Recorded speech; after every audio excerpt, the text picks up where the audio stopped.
Friends, news ക്വിഷിലേക്ക് എല്ലാവർക്കും സ്വാഗതം. എൻ്റെ പേര് അതിഥി VS. ഞാൻ ഇന്നൊരു പുതിയ വീഡിയോ ആയിട്ടാണ് വന്നിരിക്കുന്നത്. എൻ്റെ ഈ വീഡിയോ ഇഷ്ടമെങ്കിൽ ലൈക്ക്, ഷെയർ, സബ്സ്ക്രൈബ് ചെയ്യാൻ മറക്കല്ലേ.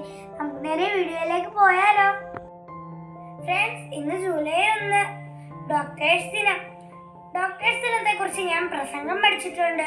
സ്കൂളിലേക്ക് വേണ്ടി ഞാൻ പഠിച്ചതായിരുന്നു. പക്ഷെ എനിക്ക് സ്കൂളിൽ പോകാൻ ഒത്തില്ല. ഞാൻ പല്ല് പറിക്കാൻ പോയപ്പോൾ ഒരു ഐസ്ക്രീം കഴിച്ചു. അപ്പോൾ എനിക്ക് നല്ല തൊണ്ടവേദനയും തുമ്മലുമായി. അതുകൊണ്ട് എനിക്ക് സ്കൂളിൽ പോകാൻ ഒത്തില്ല. അപ്പോൾ ഞാൻ പഠിച്ച പ്രസംഗം ഒന്ന് പറഞ്ഞു നോക്കിയാലോ. വന്ദനം. ഇന്ന് ജൂലൈ 1 ഡോക്ടേഴ്സ് ദിനം.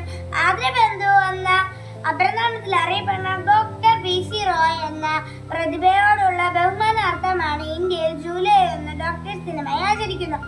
കീഴ്പ്പെടുത്തുന്ന രോഗത്തെ ആത്മവിശ്വാസം കൊണ്ട് കീഴടക്കുവാൻ വേണ്ട ധൈര്യം നമുക്ക് നൽകിയ ഓരോ ഡോക്ടേഴ്സിനെ ഓർക്കാൻ ഒരു ദിനം. 1991 മുതലാണ് ഇന്ത്യയിൽ ജൂലൈ 1 ഡോക്ടേഴ്സ് ദിനമായി ആചരിക്കാൻ തുടങ്ങിയത്. ഓരോ ദിവസവും നമുക്കും നമ്മുടെ കുടുംബാംഗങ്ങൾക്കും വേണ്ടി ജീവൻ പണയം വെച്ച് സേവനം ചെയ്യുന്ന ഓരോ ഡോക്ടേഴ്സിനെയും നന്ദിയോടെയും സ്നേഹത്തോടെയും ഓർക്കാം. ഇതോടെ എൻ്റെ വാക്കുകൾ നിർത്തുന്നു. നന്ദി, നമസ്കാരം. എൻ്റെ ഈ പ്രസംഗം ഇഷ്ടമായെങ്കിൽ ഉറപ്പായിട്ടും